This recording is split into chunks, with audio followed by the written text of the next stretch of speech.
for Granite School District and the Granite School District Police Department. I have with me Chief Randy Porter, who's the Chief of Police for Granite School District Police Department. West Valley City Police Department is also involved with this investigation, but we are the lead agency since the incident occurred on school property. So we appreciate them lending a hand with some of their resources as part of this investigation. So yesterday after school at Whittier Elementary, and I want to be clear, there are two Whittier Elementaries within Salt Lake Valley, and one is part of Salt Lake School District, and the other is obviously here in Granite School District. The location here, as you can see, is just off Mountain View Corridor in 3500 South in West Valley City. Approximately 3:50 p.m. yesterday, we had an 8-year-old female student at the end of the school day, left the school building and proceeded on that north pathway, the alleyway that connects both the east and west side of the campus, where her mother was parked in the Hunter Regional Park parking lot and drop-off zone. I'll point that out to you in a second, but you can see it there on the map on the east side, the northeast side of the campus. She sat there with her mother for a moment, and they were waiting for an older sister. And the mother asked the daughter to go back to the front of the building to make sure the older daughter knew that she was in the back waiting. As she proceeded along that north pathway, as she came up towards the west side of and the front entry of the campus, as we described him in the press release, I'm not going to go into details there unless you need me to. A gentleman approached her and grabbed her at that point in time and took her into a cove that's the exit spot for the cafeteria on the northwest side of that building. And I'll point to that in a second as well. She kicked and screamed, and we had an adult supervisor watching that north area, and he heard some screams, and so he started making his way back to investigate the situation further. And as she was able to free herself, she fled east back to her mother's vehicle. The suspect initially went after her, but then is seen on the camera fleeing to the west and then to the north. He goes by our employee, who's unsure what he's just come upon, and the employee clearly sees that he has a fleeing student and an adult male of some sort, and he tries to stop the suspect from fleeing, is unable to do so. The suspect flees on foot to the north along 6000 West and then heads east along 3500 South. Our police department came upon the investigation, and we immediately last evening sent out some information to our administrators. The suspect was initially thought to be a juvenile male. However, I think it's safe to say that we believe that he's an adult, a young adult male at this point in time, and the other descriptive factors are in the press release that we provided to you, including height and race and ethnicity that we believe the suspect, that identifies the suspect. And the reason we believe that he is no longer a juvenile male is we've had instances in the past where juveniles have been involved in crimes on school property, and we sent this out to our administrators and our employee teams first to see if they could identify this individual, and they were unable to do so. And so we also sent it out to the Whittier Elementary community to see if anybody could recognize or identify this suspect. And at this point in time, because we have not garnered any successful leads, we've had several leads, but we want to make sure we find this individual. So Granite Police Department is officially asking the public's help in identifying this suspect. We're quite concerned,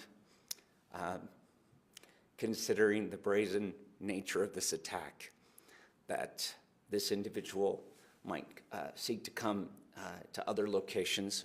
So we are beefing up our police presence with the help of West Valley and other police agencies, and we expect that every available adult within our buildings is on our campuses this afternoon to make sure that our kids are able to leave the campus in a safe fashion. So again, we are asking for the public's help in identifying this individual.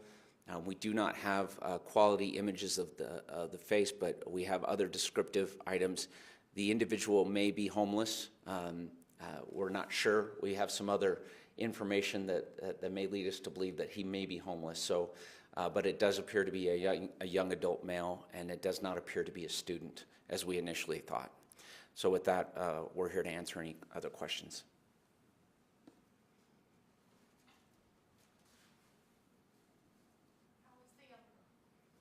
She's an 8-year-old female. How is she? She's doing well. Considering the nature of the attack, she's doing quite well. So she will, as part of the course of the investigation, she'll be interviewed today in accordance with those procedures.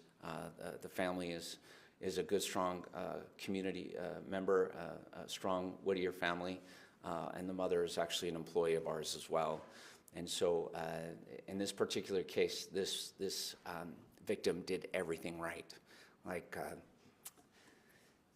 you can, sorry. I saw the video this morning, and she fought for her life, and she did everything absolutely right.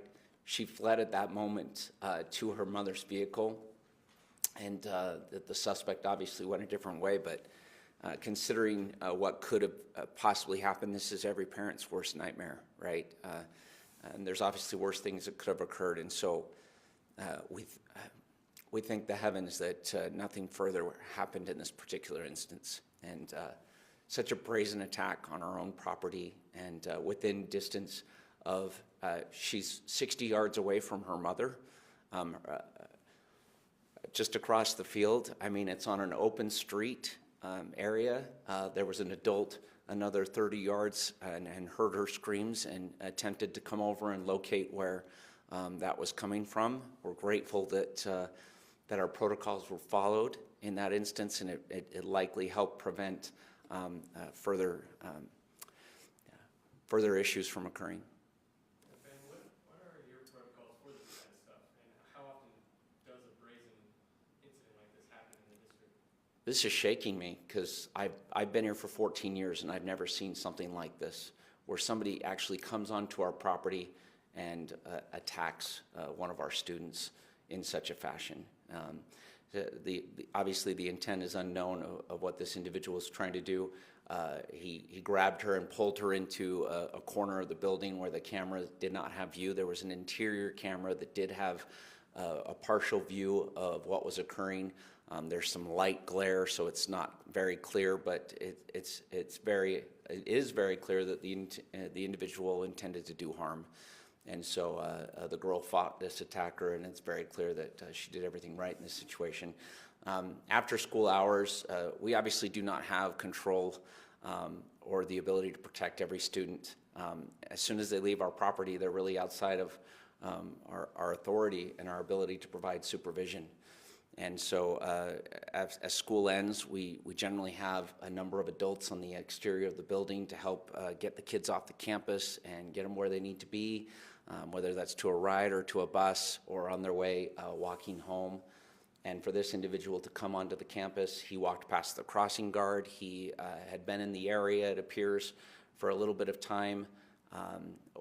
Obviously, we don't know what his intent were, and that's part of our investigation. You mentioned that this little girl did everything right, but what would be your advice to parents out there seeing this very scary incident happen? What would you tell them to maybe tell their kids about how to respond if they ever come across a situation like this? I'll tell you what I told my 9-year-old daughter last night, that if you're ever uncomfortable, if somebody makes you to feel uncomfortable, no matter who they are, you scream and you fight for your life. And you don't stop until you're with somebody that you trust. And we should always be having those regular conversations. There are trusted adults around you. In this particular case, if she had been unsuccessful in getting away from him, an adult was literally on their way to address the screaming that was occurring. And so by virtue of the fact that she was screaming for her life, helped preserve her life in that particular case. And so do everything you can and don't stop until a trusted adult is there to help you. Did I miss anything on that? When it comes to police presence, are you guys gonna have added police at just this school or all schools in the district? I think it's safe to say we'll have a pretty heavy police presence in the area. I think Whittier's a very safe school today. I think it's highly unlikely that the suspect would come back to this campus, but in case he does, we will have a strong police presence in the entire area. Obviously, we have concerns about the brazenness of this attack, that the suspect may attempt to come onto another campus. So again, we've asked all of our available adults in our elementary schools and our other locations to please be available and present on the campus after school today, just as out of an abundance of caution. Would you be able to show us, like, on the map? Yeah, let me walk you through it. So the older grades typically come out this portion of the building and then either go this way or that way, depending on where their ride might be or where they're walking to the campus. This is a community school. I don't believe there's many bus routes, if any at all. So most of the younger students come out. This is the front entry of the building, and this is like the cafeteria area. So this is walled off and garbage dumpsters, things of that nature. So kids don't generally go in this area. There's an opening in the fence right here, so people can access to both sides of that area after school hours. And so this little girl walked past the crosswalk where a lot of students come. Most parents are either here doing their drop off and pick up, or back here out of the regional parking area. The little girl came out, walked all the way out to where her mother was located. Again, the mother asked her to go find her sister. She came back along this path. This is a wide path. It's probably half the size of this room, and a lot is widely used, but it clears out pretty quick. Kids like to leave as soon as the school day's done. They don't linger very often. So she comes back all the way almost to here, and right here is where the cafeteria exits. And this is like an alcove, so there is a roof over a bike rack area, so the bikes are protected from weather, and the doors come out into that area. So there's all glass right there into the cafeteria space. The interior, but it is an alcove, so meaning for a 30, 40-foot span, there's a wall on either side where the building kind of comes and indents under this alcove. And so the suspect was walking along in here, and you can see him come up and approach the female student, and she is trying to kind of get around him, and she could tell something wasn't right, and he's talking to her for a brief moment, and then he reaches out to give her a hug and grabs her and then walks into this corner area of this space. There's a camera literally right above where this attack took place that sees both ways, but obviously not underneath and behind it. But there's a camera in the interior of the cafeteria that was actually able to pick that up. There's some brightness from the exterior sun that's coming through, so you can only see some shadows, but it's very clear what's happening in that moment. She continues to fight with him, and then is able to get away from him. Meanwhile, our social worker, adult employee who is supervising this pathway, is here, but most of what's happening and the supervision is happening out here on this roadway. We're obviously watching for kids, making sure they use the crosswalk, that they don't cut across the road, other things of that nature. Hears some screaming, turns around and starts walking up this way to see what's going on. And right here there's a gate. The suspect comes out as the little girl flees.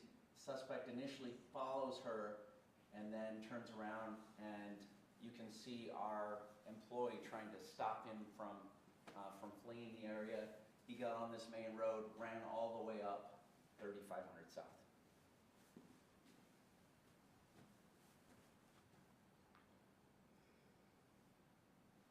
So you mentioned the little girl did everything right. Did she learn that? Does the school teach the kids what to do in situations, or is that parenting probably learned it at home kind of thing? Or? It's both. I think we need to have those conversations. We have those kind of conversations as part of our just our regular everyday curriculum, and There's a number of what we call norms or behaviors, but we do teach stranger danger still in our schools. But it's very clear that the parents did a good job of helping this child know that if something were to happen to you, just this is how you should react, because she was very quick in her reaction. She knew something was wrong, and again, she did everything right. Since there, I mean, a camera did catch part of this, but I guess not all of it, is there, is there any talk about putting a camera in that location or beefing up those surveillance? We'll review everything. In any sort of major incident like this, we'll go back and evaluate if and how we can better provide protection and safety and security for our campuses. In this particular case, the cameras did a fairly good job of capturing the event, but at the same time, that camera technology is only so good, and if somebody's this individual's got a beanie on, they've got a jacket up, and so there's other factors that made it difficult to identify them using the footage that we have. But we're hoping somebody can see the articles of clothing, the backpack, and if there's additional information that we can release, we'll do so.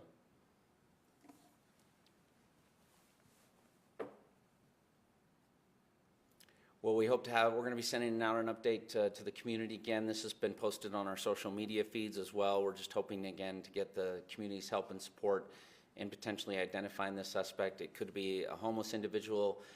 I would imagine that they're still likely within the area as they were traveling on foot. And so people could be attentive. If they just see a strange individual, there appears to be other individuals who saw the individual in the area prior to the attack, so it was easily identifiable, I guess is what I'm trying to say. So please, the public, keep their eyes open and help us identify this suspect. Please call the Granite School District Police Department, 801-481-7122. Thank you so much for coming today. Just reiterate. Yeah, please. Chief would like to say something real quick. I'd just like to reiterate that this investigation is being conducted jointly by my department and the West Valley City Police Department. I thank Chief Colleen Jacobs. We've been in close communication. We are asking the public to check any ring cameras or home security cameras that they may have. If you have any information, please contact 801-481-7122. Thank you.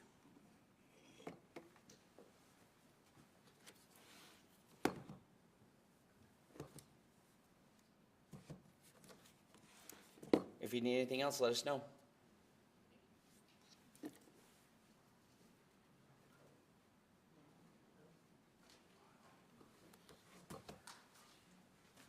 have a question for you. Is it possible for us to maybe get on the campus and kind of see what that alcove looks like? You can actually see it from the street view. Yeah. I wouldn't be able to let you on your campus till later this afternoon after it's been cleared. Sure. But you can, yeah, on that northeast side. Like if you're here, these trees aren't gonna block you. They're still winter, technically speaking, right? So you can actually see a bird's eye view of where you'll see the bike racks there.